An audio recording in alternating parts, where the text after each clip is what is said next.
Assalamu alaikum wa rahmatullahi wa barakatuh. Welcome to another video. I would actually walk in, like on the side of the road a little bit, but I know that makes some of you all nervous. They're not gonna hit me. I've done it plenty of times. I hate walking in this dirt. I hate it. I don't want my shoes to get dirty. But and the rocks, all the different pebbles and rocks under your foot, sometimes they get in your shoe. But alright, so this I wanted to mention a segment. It's a podcast segment from a Saudi podcast I was watching not too long ago, and it was on poetry. It's so interesting because the brothers were talking about, it wasn't a religious podcast, it was just a normal podcast talking about different, they talk about varying topics, but this particular segment was about poetry and how there's a debate, but not really. It's a debate, but the strongest point of the debate is that the winning opinion between men and women's poetry is that men's poetry is stronger than women's poetry, right? So that was the topic of the podcast, which I thought was so very interesting. And they went into the reasons why men's poetry is considered stronger than women's poetry just throughout history. They brought up poetry of the past, like, in Arab history, what the women used to speak about, like the poetry that exists right now in the books of poetry, what the women speak about. And it's usually about love or longing for someone or household things or friendships, of course, like heartbreak, maybe sadness or happiness about something, children, things like that surrounding her reality. And this is exactly what they were saying. The women speak about things that surround their reality. And also they spoke about how the women's poetry, they weren't able to compete actively with the men due to many reasons, and their poetry, much of the women's poetry didn't reach the public due to many reasons as well, different factors, of course, because they are hidden. The women are hidden, and how are they going to get their poetry out? Are they going to, the men of the family are not going to get it out to the public for people to, enjoy them. So they were saying that even with the women's poetry, it's not in abundance because of the condition of the women, them being covered, them being sheltered, them being, mothers and sisters hidden away. They're in society, but they're not out and about like how the men are. They're not easily accessible. So I was like, subhanAllah. They were just pointing out those factors, and along with, like I said, the strength of the poetry versus the men. So, but they did mention some poetry that stood out of certain women. Strong poetry that was written by, for example, the daughter of a commander or the daughter of a ruler who described khiyana, like this deceit and betrayal and treason and siege and how it all went down, and the involvement of those who plotted. And they were saying that the poets were like amazed. People were saying they're amazed at this woman who wrote these things, who wrote poetry about such matters. But they were saying, look at her position. She was the daughter of a general or a king.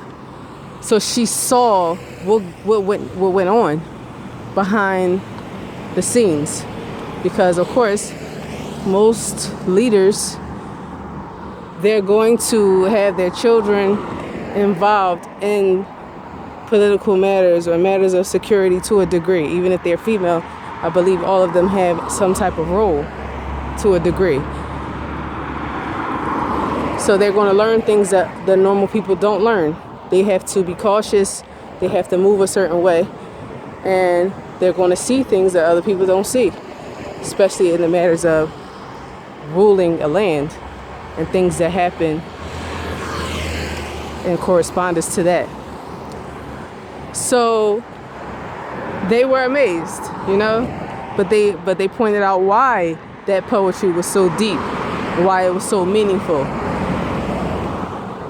And then they pointed out the men. Why? The men had poetry on everything. Why? Because they're out here. They have to weather the storm. They have to be out in life and go through and face all sorts of things, all sorts of trials. The good, bad, and the ugly. They have to face it. So they write poetry about it. From government affairs on down to desires, things that they're faced with, that women are not necessarily faced with as much as the men are. We're not saying that women don't ever face those things, but for the most part, we're talking about Muslim society where women are heavily protected. They have male guardians. So it's very difficult to fall into different things that, for example, is commonplace and normal in the West. It's very difficult for women to do that in the Muslim countries because they're so heavily guarded, and the women themselves are cautious.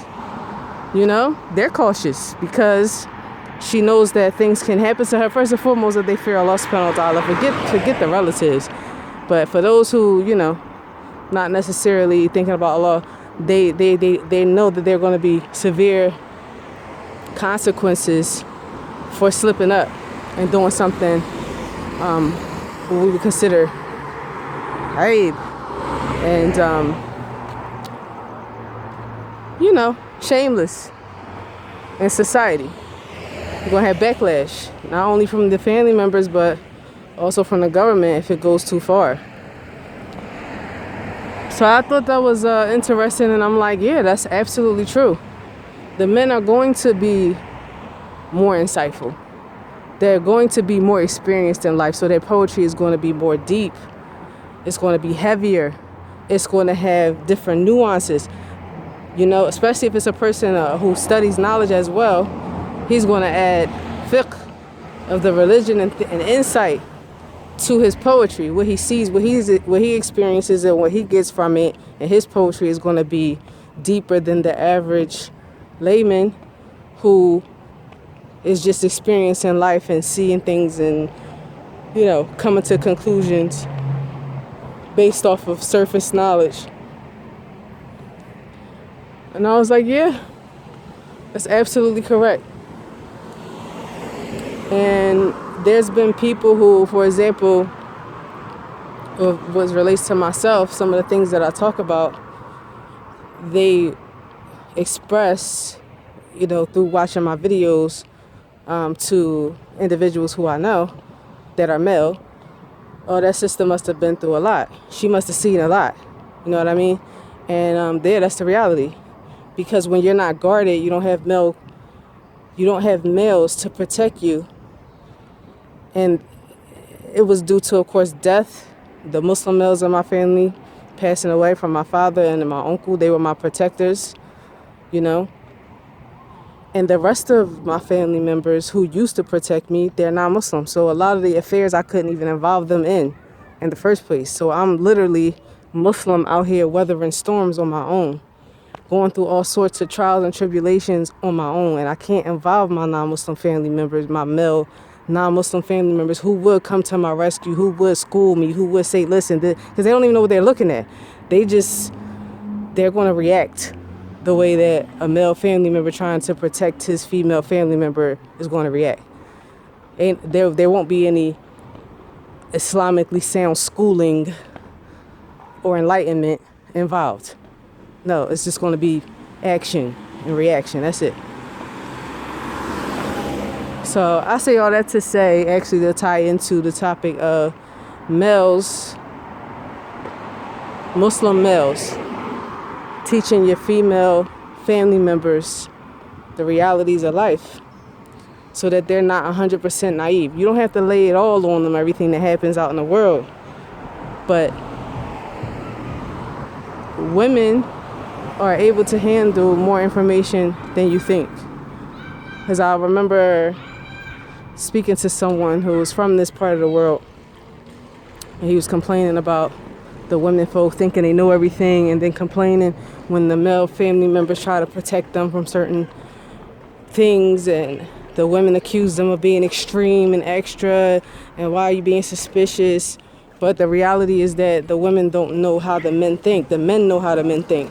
So instead of the men teaching the women, listen, men are like this, men are like that, they just give them a bunch of rules. No, don't do this, don't go here, don't go there, you know. And they're like, okay, all right, like, you're just so strict, you know, why are you so extra? But if you sat down and actually talked to them, and you gave them stories of the things that you see, because the men are in the street. The men, they have friends who go through things, they hear about stuff, they're outside. So they hear all sorts of things, and they witness all sorts of things. You should tell your family some of those stories. You don't have to give names, but just as lessons, as cautionary tales. You should tell them, how do men think? You know, this is why you got to protect yourself. This is why you got to be cautious. This is why we are cautious over you. Because leaving them in the dark and treating them like children, and then when they have a tantrum or they give you lip, maybe if they give you lip, or they express frustration because you want the best for them and you're trying to control, you know, look out for them and tell them what not to do, it digests better when it's understanding behind it. And it's the same thing that goes for parents with the children. Talking to your children and letting them know, why are you so stringent? Why are you so strict with different things? It's important because people, human beings, are naturally rebellious. So when you put a lot of rules and stringent restrictions on people without giving them knowledge, quite naturally, or just because I said so, you know, just no, it's not good, or, you know, we got to be careful, we got to protect ourselves. It's like, okay, well, what's the knowledge behind it? What is the danger? If you let them know, Shaitan can't play with them. You know what I mean? You can't play with them. And that's just reality. People, knowledge is a protection. Even if it's worldly knowledge, even if it's knowledge of experience, things that you've gone through, it's knowledge, it's insight.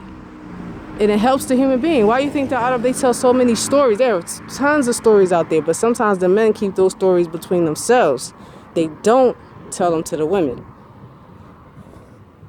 They sit and they learn wisdoms between themselves. But you should teach your women folk as well.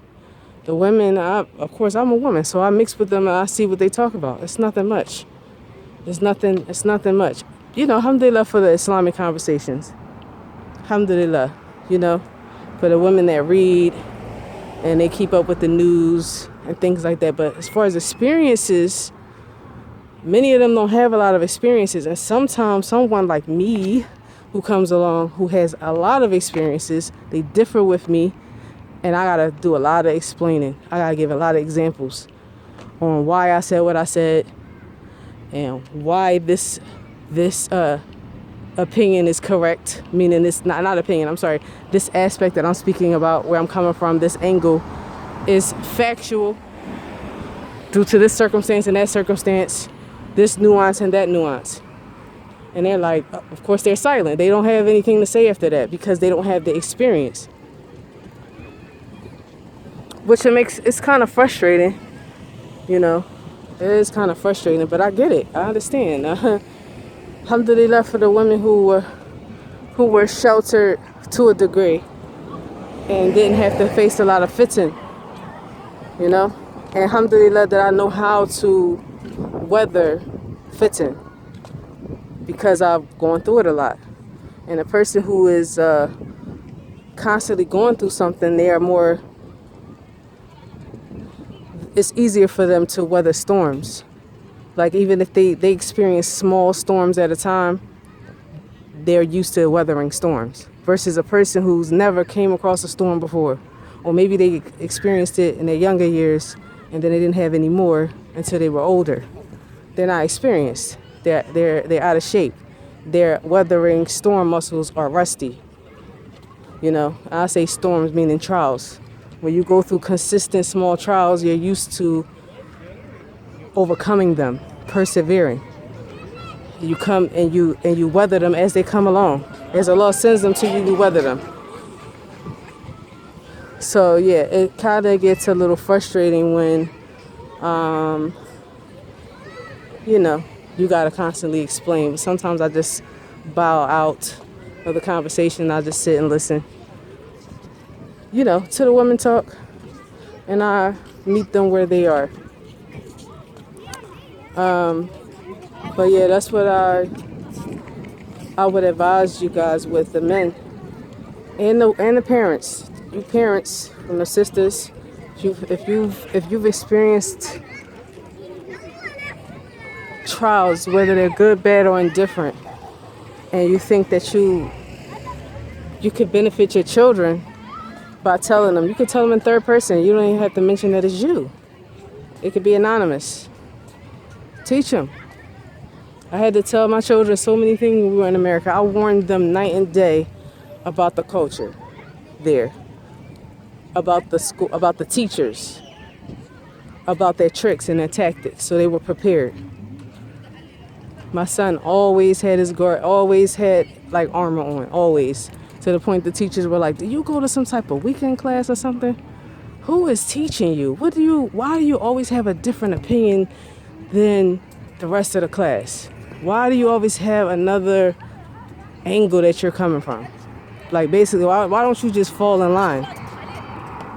Because I told them to think independently, like for real, in light of Islam.